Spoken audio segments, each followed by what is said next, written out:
Hi, my name is Brian Navarro, and I'm a film nerd that loves dramatic action films that incorporate deep cosmic thoughts and themes that are all trying to explain why are we here? What is our purpose? What is the purpose of the universe? Or as Darth Vader put it, destiny. The original Star Wars trilogy is one of the best examples of that good versus evil motif that we've seen across cultures all over the world. And I was rewatching Return of the Jedi the other day, and I couldn't help but notice that the latter half of the film, when Luke confronts Vader and is taken to the Emperor, is the better part of the movie. I mean, sorry Ewoks, but it's true.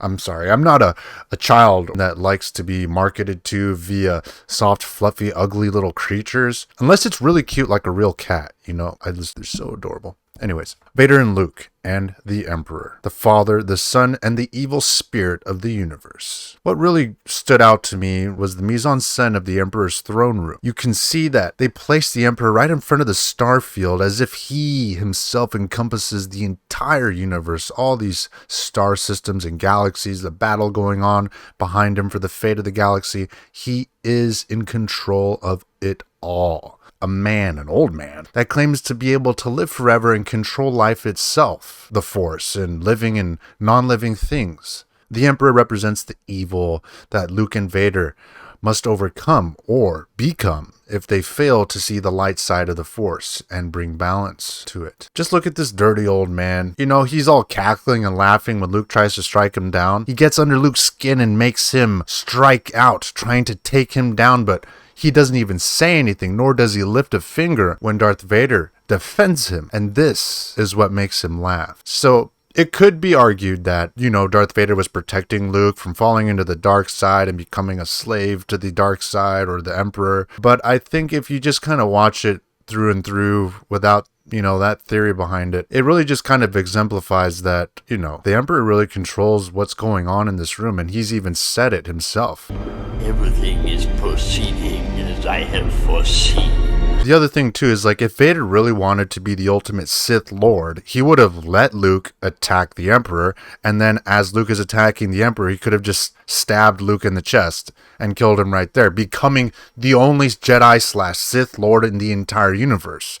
But he didn't do that. I mean, I don't know anything about sword fighting either. I just assumed that when you're attacking or defending, you can only do one or the other. You can't do both. But we'll leave that to an actual swordsman or woman to decide or talk about. If you know fencing or saber attacks, feel free to comment on how that battle would have unfolded. Another reason why the latter half of the movie is just the better part of Return of the Jedi and the definitive end of the Star Wars and Skywalker Saga is because of that final battle between Vader and Luke. Vader threatens to turn Leia to the dark side. This gets under Luke's skin and it makes him afraid and fearful and angry, and he goes mad and he tries to strike down Vader. They're just locked in an epic galactic battle that the entire series has been culminating to. This is what that prophecy was talking about. This is bringing balance to the Force right here. As Luke is becoming emotionally compromised in his battle against Darth Vader in front of the Emperor, he starts to realize that this is not the Jedi way. He's letting his emotions consume him. He needs to feel and be conscious of his feelings the way Obi-Wan instructed him in A New Hope. It's all come down to this, and Luke sees that for the fate of the galaxy, for the safety of his friends, for the hope to rebuild the galaxy, Vader and the Emperor must be stopped now. Today, in this moment, or you may never ever get another chance. Another thing I think that a lot of people kind of overlook here is you can see when Mark Hamill is acting as Luke fighting Vader, he's trying to overcome the immense power of Vader and his own lightsaber. Because back when these original movies were made, it was theorized or even insinuated by George Lucas himself that lightsabers required a lot of power to possess and wield, and only Force wielders could use them, manipulate them, and it required two hands to fight with them. Yeah, we did see Duel of the Fates later on. Great fight scene. I love Darth Maul. He shouldn't have been canned or killed so early on. We can go, that's a whole other different discussion. But you can just, I give Mark Hamill and the original, creators of Star Wars and Return of the Jedi credit here, because you can just see that emotional conflict is affecting his ability to control this lightsaber and the Force and combat Vader, who is in fact a more powerful swordsman and just Force wielder. But I get carried away. On top of that, with the emotion in the scene, the music,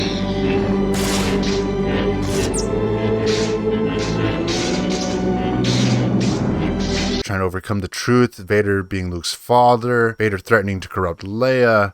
Vader's just evil, but he must be turned to the good side, and Luke can still feel that good within him. He knows that there's still good in his father, and that's why, even though he cuts off his hand the way Anakin or Darth Vader did in The Empire Strikes Back, he understands that maybe he's gone too far and he's let his emotions consume him. And once that happens, he stops. And when he stops, evil comes back, laughing at him.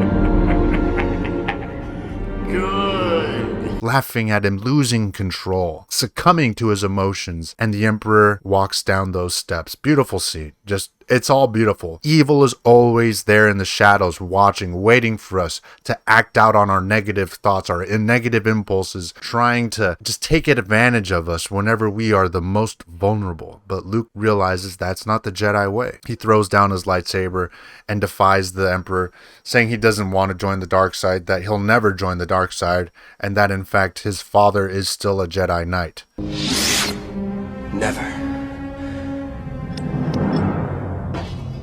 I'll never turn to the dark side. You failed, Your Highness. I am a Jedi, like my father before me.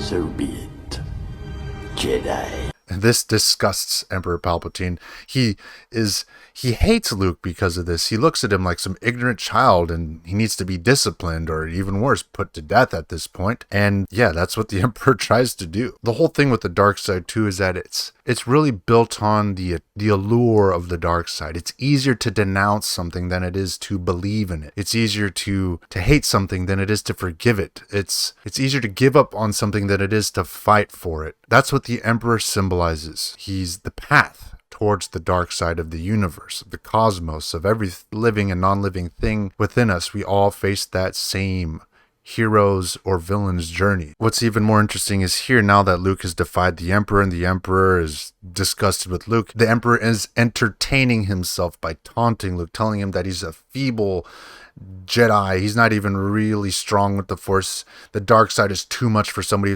like him to handle, that he's worthless, and in fact he should be dead. Luke pleads and pleads for his father to save him, and this is when we finally get the prophecy coming into action here. You know, as the audience, we wait and wait. We don't know what Anakin's gonna do, and finally he decides, you know what? I will save my son. I do have good in me. The Emperor has screwed me this entire time. He's the reason why Padme died. He's the reason why I didn't even know I had a daughter and a son. He's the reason why I'm suffering in this suit. And he finally stands up and realizes that he still has the potential to change and to create a new path for himself. And he does. After the Emperor is killed and Anakin brings balance to the Force, we see that, you know, the conclusion to an entire saga of galactic conflict and war is finally over. The fight for freedom over tyranny, the fight for hope, and to let the galaxy be. Letting life take its course as Vader passes away redeemed as a Jedi Knight. I gotta say, Star Wars changed my life as a kid. The characters, the story, the technology, the music, it's just all well put together, seamless. I think that's why it just connects with so many people on a deep level. And it could be just superficial entertainment as well. I mean, it's always just fun. But, you know, like, this particular moment in Return of the Jedi is the moment I think the entire saga really comes down to. I know I've said that so many times, but it really encompasses the battle between good and evil, the music, the choir, the performance from Vader and Luke, and just everything going on. I think it's the best part of Return of the Jedi, and that's my 2 cents on the fact. Thank you so much for watching. I know I just kind of blabbed and went on about my own opinions on Return of the Jedi, but hey, if you like this and you want to see more movie, you know, comments and little snippets and just conversations, please like, subscribe, and share this video so I know that in fact you do want to see that, and I shall provide. By the way, Vader doesn't say no. I don't know why George put that in there. I think it was either for the non-English speaking audience or because he made Vader say no in the Revenge of the Sith, but he didn't, and it's much better when he didn't, because you, as an audience member, you're like, is he going to do anything? Is he going to stop the Emperor? What's going to happen here? And like, it's just way better when he doesn't say that. But I mean, come on. You know, we didn't need that. Don't cheapen it, George. Don't cheapen it, please.